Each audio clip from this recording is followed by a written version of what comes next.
পিয়াস করিম এই বিষয়ে আপনার বক্তব্য জানতে চাচ্ছি। আমি এখন যেটা বলবো সেটা লেনিন ভাই সাহেব কেউ পছন্দ করবেন না, আমি একটু অন্যভাবে ওটা দেখার চেষ্টা করছি। তার একটা কোয়ালিফায়ার যোগ করি যে আমি ব্যক্তিগতভাবে অসাম্প্রদায়িক গণতান্ত্রিক রাজনীতি বিশ্বাস করি। যারা আমাকে ব্যক্তিগতভাবে চেনেন তারা জানেন যেটা শুধু পলিটিক্যাল রেটরিক না, আমি ব্যক্তি জীবনে অসাম্প্রদায়িক গণতান্ত্রিকতার চর্চা করি সব স্তরেই।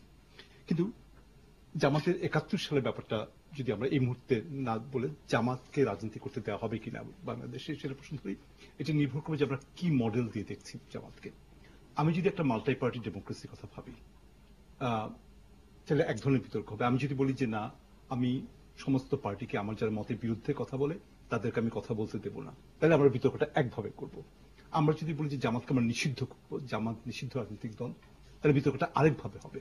কিন্তু আমরা যদি বলি একটা মাল্টি পার্টি ডেমোক্রেসি, সেখানে জামাত ইসলামী একটা নিবন্ধিত রাজনৈতিক দল যার আইনি অধিকার আছে রাজনৈতিক দলটি টিকে থাকার, এই মডেলে সেখানে কোন আইনের উপর ভিত্তি করে জামাতের মিছিল আপনি করতে দেবেন না, কোন আইনের উপর ভিত্তি করে জামাতকে প্রেস ক্লাবে আপনি সেমিনার করতে দেবেন না।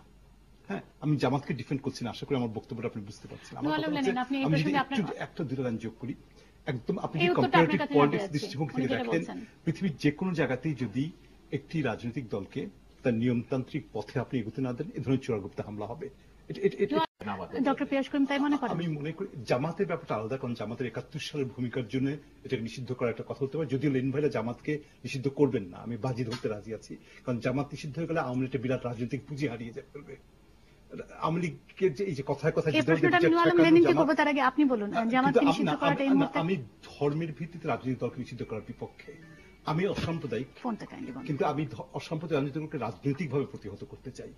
একটা আউটলড ধর্মীয় পার্টি অনেক বেশি শক্তিশালী একটা ওপেন ধর্মীয় পার্টির চেয়ে। ধর্মীয় পার্টিকে যদি আপনি ইনএফেক্টিভ করতে চান, তাকে পলিটিক্যাল প্রসেসে অংশ করে ফেলেন।